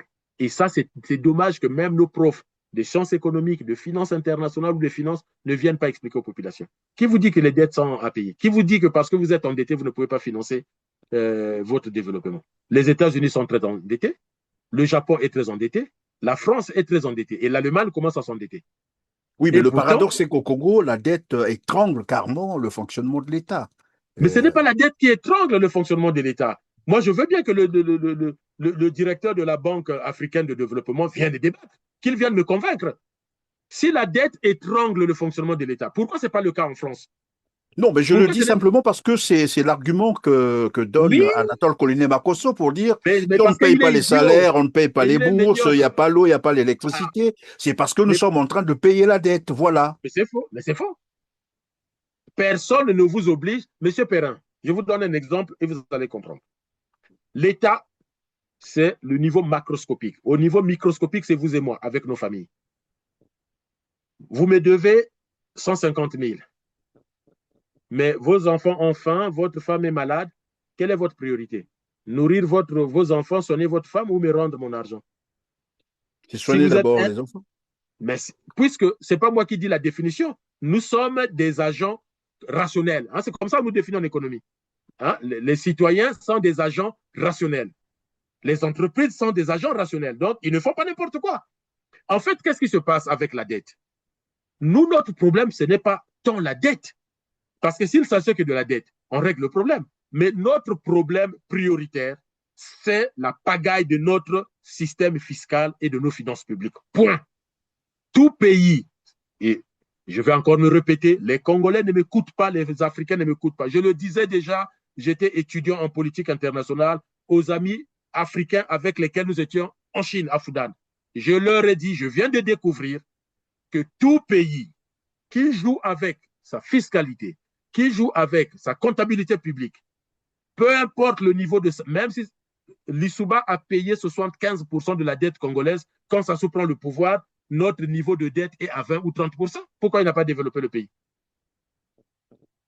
Quand Sassou reprend, en 97, Sassou reprend le pouvoir, notre dette est très basse. Il bénéficie même de la réduction de la dette en 2010, malheureusement. Et on a un baril de pétrole à 120 $. Et on a un baril de pétrole. Donc, pour avancer, c'est quoi? Qu'est-ce que les investisseurs internationaux cherchent?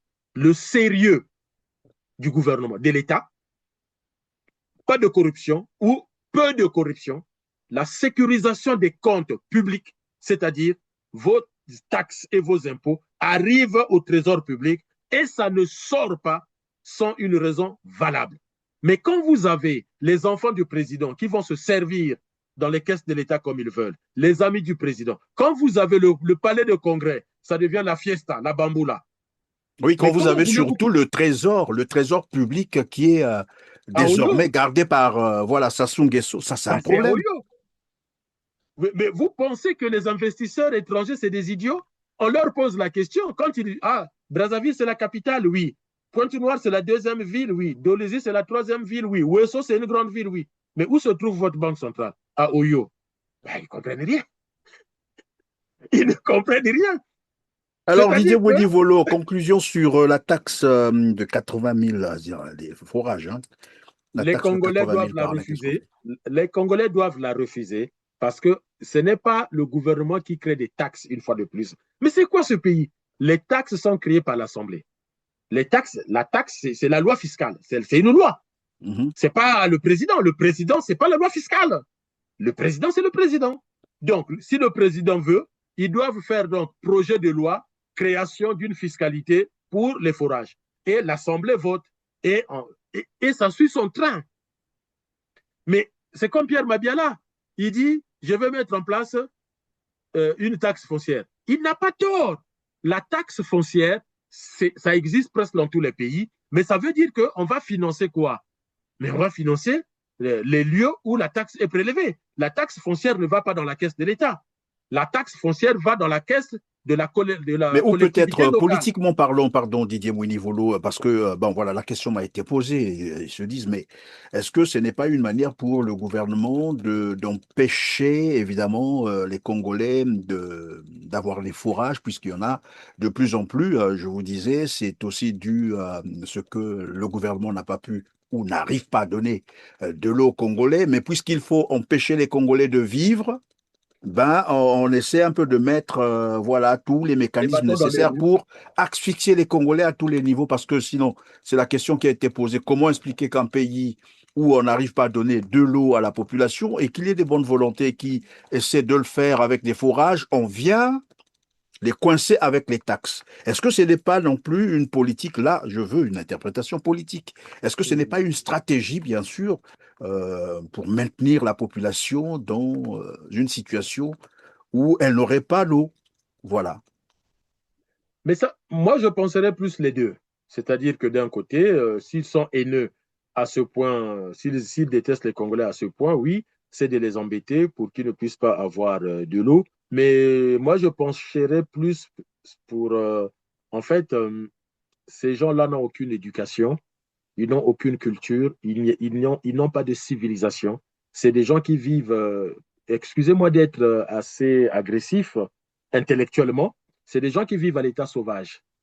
Vous savez, à l'état sauvage où l'homme est un loup pour l'homme. C'est-à-dire que c'est des gens qui vont convoiter la moindre chose que vous avez. Et c'est pour cela qu'on n'arrive pas à fabriquer du capital national. Vous n'arriverez jamais à émerger comme homme d'affaires ou comme journaliste important ou comme entraîneur important, musicien important. Je fais le parallèle. Roga Roga est un grand musicien. Les danses de Roga Roga sont partout en Afrique.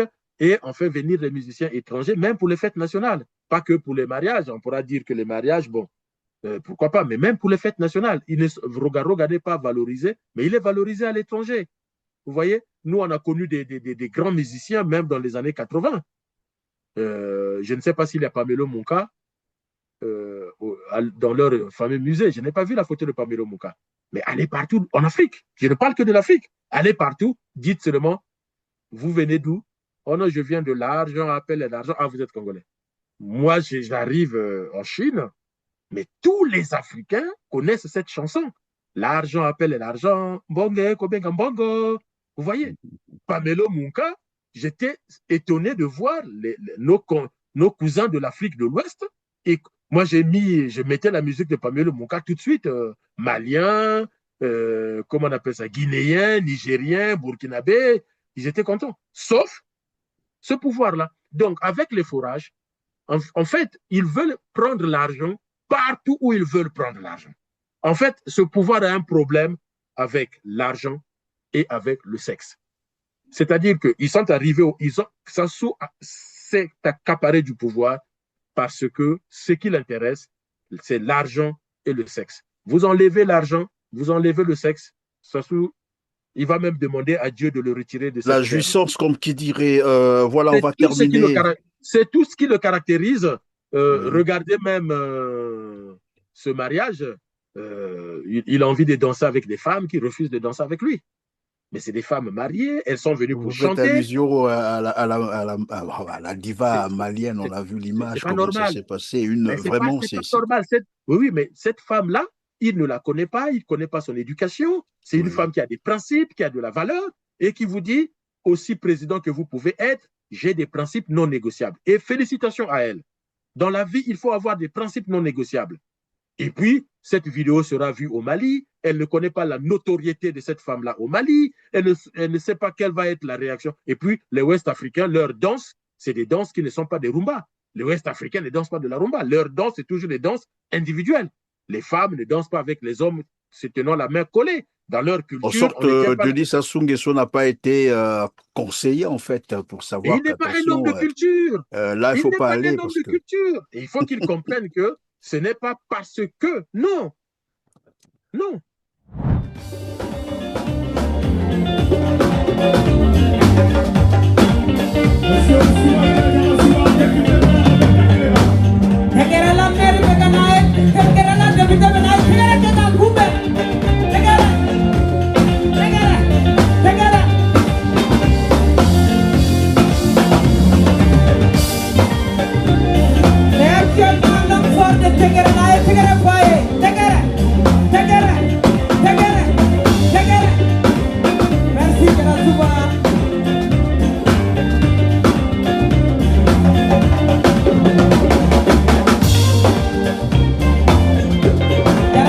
Merci beaucoup.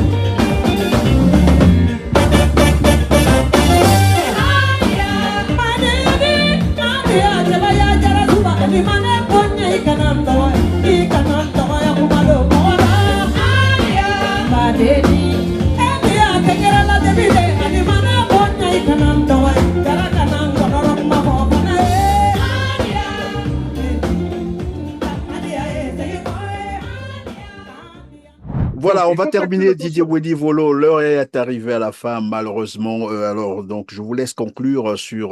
voilà, je ne sais pas si vous avez vu cette vidéo qui circule encore sur Internet, mettant en scène Jean-François Ndengue. Vous avez vu, il était chez lui. Bon, il y a un membre, je ne sais pas si c'est un membre de sa famille, qui voulait répondre, je ne sais à qui, pour dire, écoutez, Jean-François Ndengue est encore en très bonne santé. Bon, Jean-François Ndengue, pour ceux qui nous suivent, c'est l'ancien directeur général de la police congolaise, mais aussi poursuivi par voilà, la justice française pour crimes contre l'humanité. Alors, vous avez suivi cette vidéo où Jean-François Ndengue a voulu montrer à qui voulait, bien sûr, le croire qu'il est très bien portant. Bon, encore, c'est un droit. Hein. Même tomber malade, c'est un droit, c'est tout normal. Oui, tout le monde tombe malade. Et puis voilà, la santé. Mais pourquoi s'afficher comme ça, faire une telle mise en scène? À quoi ça vous a fait penser? Quelle analyse de cette vidéo, de cette mise en scène? Et ça sera la fin de cette émission. Alors, très rapidement, Jean-François Ndengue est resté plus de 20 ans directeur général de la police nationale. Les villes du Congo sont gangrénées par le grand banditisme. Ce monsieur devrait passer son temps à écrire ses annales et surtout à expliquer comment il a fait pour sécuriser les Congolais, quel est l'héritage qu'il laisse. Il a été directeur général de la police, l'équivalent du FBI, l'équivalent de 36 quai des Orfèvres en France, ainsi de suite. Sauf que c'est la médiocrité totale. Quand moi, je respecte la santé des gens, moi-même, je tombe malade, tout le monde peut tomber malade, mais la leçon que je tire de toutes ces vidéos, c'est quoi? Il y a un proverbe chinois qui dit Yoda ren hoje tamen iding cela. Yoda ren cela tamen hai hoje. C'est-à-dire, ça veut dire quoi? Yoda ren hoje tamen iding cela. Il y a des gens qui sont vivants, mais en fait, c'est des morts. Ils sont déjà morts. Parce que le jour où ils vont disparaître de la terre, on va totalement les oublier. Mais totalement. Mais Yoda ren cela tamen hai hoje. C'est-à-dire, il y a des gens qui sont morts, mais depuis des années. Mais jusqu'aujourd'hui, on se rappelle de Confucius. Confucius, c'est un pauvre fonctionnaire. Voilà, pourtant, Martin Luther King, Mandela. Les gens seront incapables de vous citer tous les présidents américains, mais quand vous dites Martin Luther King, quand vous dites Confucius, ils connaissent. Jean-Jacques Rousseau, ils connaissent. Demain, si on a des vrais hommes, femmes politiques au Congo, il faut valoriser les Jean Malonga. Jean Malonga, c'est le premier écrivain congolais. Il faut valoriser les œuvres de Letembe Ambili. Les Sonny Laboutansi, les Sonny Laboutansi, les Guy Menga, les Chikaya Utamsi. Chikaya Utamsi, grand maître littéraire, on n'étudie même pas ses œuvres au Congo. Et donc, ce que les gens du pouvoir doivent retenir, Sassou Nguesso, Koliné Makosso, Honoré Saï, tous, que nous sommes tous de passage sur cette terre-là. Voilà la leçon que je veux retenir de ces images de Ndengue. C'est que nous tous, à un moment donné, notre temps va arriver et nous devons partir. Mais qu'est-ce qu'on gardera de nous comme souvenir? Vladimir Ilyich Ulyanov dit Lénine avait coutume de répéter aux gens, tout ce qui naît mérite de périr. La seule chose qui est naturelle, et c'est comme ça, M. Perrin, c'est naître et mourir. Ça viendra. Et Ndengue nous démontre ça. Mais pas que Ndengue. Youlou n'est plus là. Les autres qu'on a connus ne sont pas là, même dans nos propres familles. Ils ne sont plus là. Mais par contre, le développement, le progrès, et là, je ne veux pas revenir à la franc-maçonnerie, ce sont là les enseignements de la franc-maçonnerie. Construire, bâtir, ça, c'est une autre dimension. Il faut avoir de l'humanisme, il faut avoir surtout de l'amour. L'amour pour l'autre, pour l'altérité, pour le prochain. Quand j'aime l'autre, je veux le voir bien. Mais quand on est trop narcissique, comme Sassou et tous ceux qui sont autour de lui, mais de toutes les régions, de tous les départements du Congo, il a des amis qui sont comme lui, des narcissiques qu'il a réunis autour de lui, mais ces gens ne peuvent pas comprendre ce que je suis en train de dire. Ils ont besoin d'entrer dans des cycles de nettoyage psychologique pour qu'ils comprennent. Donc, Ndengue, c'est la preuve vivante que tout a une fin. Et donc, aujourd'hui encore, ce sont eux qui sont au pouvoir. Ils ont la chance et l'opportunité de corriger la trajectoire, d'en tirer les leçons. D'en tirer vraiment les leçons. Qui se rappelle encore de Fouet-Boigny? La maison de Fouet-Boigny est remplie d'herbes. Guadeloupe, où Mobutu recevait le président américain, le pape. La résidence de Guadeloupe, il y avait un nom là, l'étoile de Guadeloupe ou je ne sais pas quoi.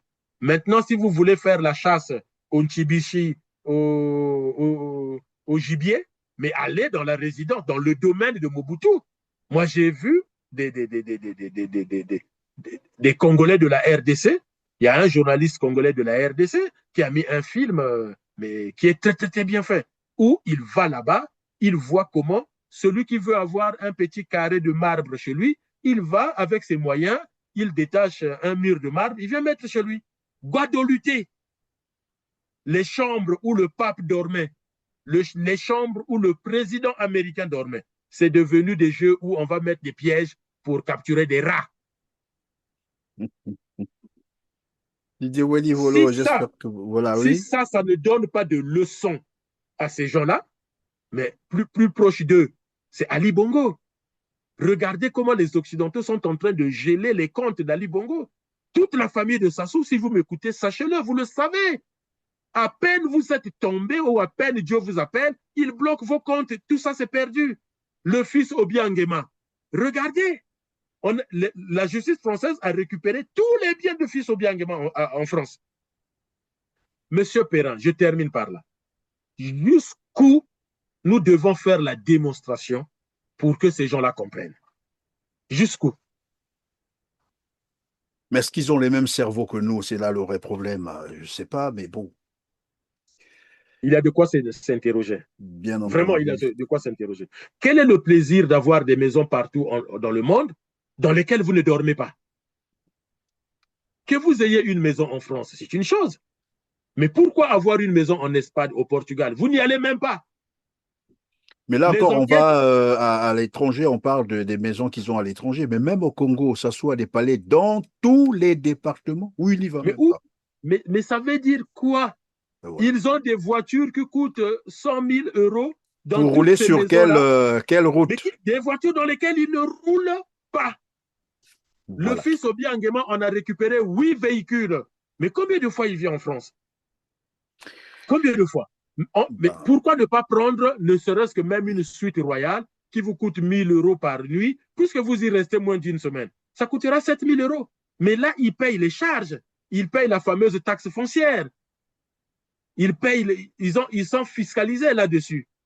Didier Wellivolo, ils vont nous dire qu'ils n'ont pas besoin de ces leçons de morale. Donc, voilà. Mais au moins, la maison d'Ambende Nguesso, oui.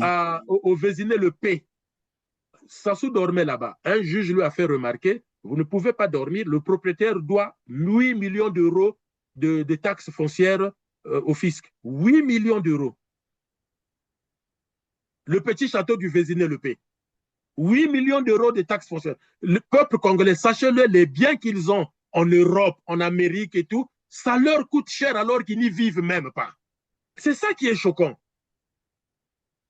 Encore que s'ils vivaient là-dedans. Et pour entretenir cela, ils viennent, ils mettent la main sur les caisses de l'État pour... Monsieur Perrin demandait à ceux qui vivent en France la taxe foncière c'est cher.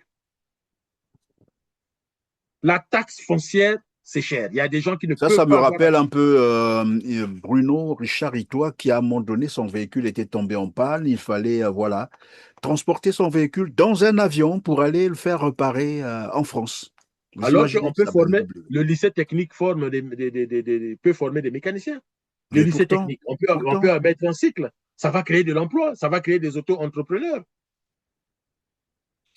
merci Didier Moini-Volo. En tout cas, grand merci d'avoir encore été avec nous sur R7 et surtout d'avoir participé à ce décryptage de l'actualité congolaise. Mesdames, Messieurs, merci de nous avoir accordé encore votre Merci à attention, vous. de nous avoir accompagnés. Cliquez sur le petit pouce en l'air juste en bas de la vidéo. Dites-nous en commentaire vos opinions. Cela nous fera énormément plaisir. On se dit donc à très bientôt. Merci. À très bientôt. Merci, Christian.